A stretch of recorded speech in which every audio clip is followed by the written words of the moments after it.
In section 6.1, we're going to spend a lot of time converting. So now that we know how to turn a percent into a decimal just by moving the decimal place, we can go back and forth between a percent and a decimal. Very simple.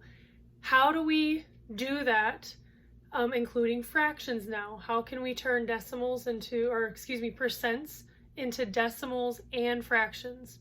So we're going to have some practice doing that. And we're going to take each of these decimals up here and just kind of go through the process on how first to get them into a decimal. Make sure we remember how to do that from our previous video. And then once it's in a decimal, think back to chapter 5 when we were learning decimals and how to convert them into a fraction.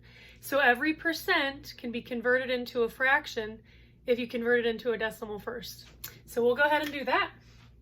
So we remember from our other video that whenever we have a percentage, what we're doing with the percent is just taking the decimal of the percent and moving it over to the left 2 spaces, and that's how we convert each of these into the correct decimal equivalent of the percentage.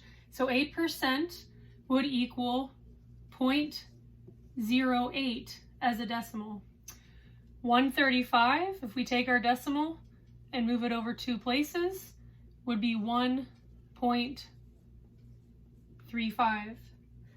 42.5, if we take our decimal and we move it over 2 places, we'll have 0.425. 2%, move our decimal over 2 places, so we're going to have 0.02. 50%, bring our decimal over 2 places, and that's going to give us 0.5 or 0.50. Putting the 0 there is unnecessary. Our next 250%, take our decimal, move it over to the left 2 places. That's going to give us 2.5, and again, the 0 is unnecessary. If you want to write it there, you can. And then our last one, we're going to take our decimal again and move it over 1, 2.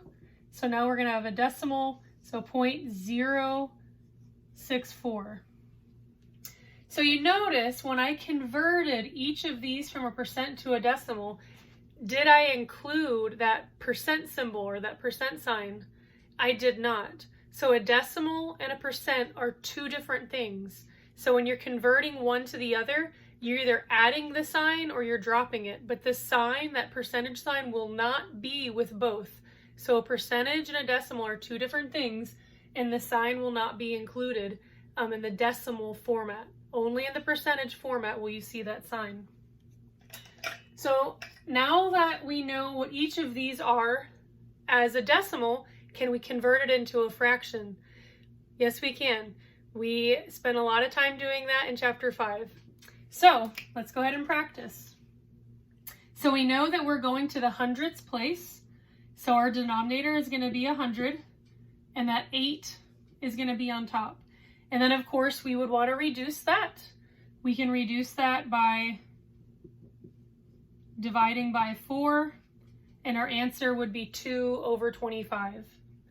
For this one, because we have a number on the left of the decimal, we're going to end up having a mixed number. So we're going to have a whole number 1, and then we go to the hundredths place again with 35 on top. Both of these numbers can be divided by 5 to make sure that that fraction is put in lowest terms. Remember, all fractions should always be reduced and put in lowest terms, even when we're converting a percent to a decimal.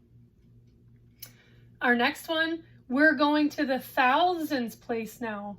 So 1,000 is going to be on the bottom, and our numerator is going to be whatever digits are in those place values, 4, 2, 5. And we can divide both of those by 25 to reduce those 2 numbers, to reduce that fraction. Here we have 0.02, so we're using the hundredths place.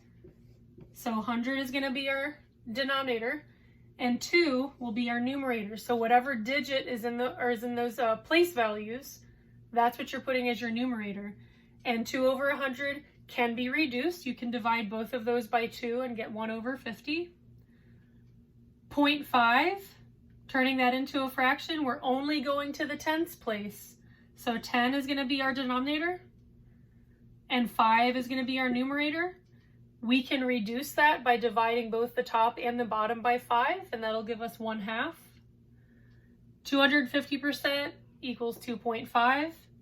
We're going to have a mixed number here with a big number 2, since we have a whole number, and then 5/10. So it's going to look like this, only we want to make sure that we reduce it at the end. So we'll say 2 1/2, or 1 over 2. And then our last one, we have 64 thousandths. So we're going to the thousands place. So our denominator is going to be 1,000. And what is going to be our numerator? Well, whatever digits are in those placeholders. So just the 64 over 1,000. And again, I can see that both of these can be divided by 8 actually, but you can see that they're even, so you can divide by 2, and then you'll see that you can divide by 2 again. So, but both of these would be divisible by 8 to get you down to lowest terms. So this is just a brief concept of some of the homework problems you're going to see in 6.1, where we're converting percents to decimals and fractions, and we want to make sure that we know how to do that. But what if we start as a fraction? How do we convert when we're starting as a fraction and take that all the way back to a decimal? So that's what we're going to learn about in our next video.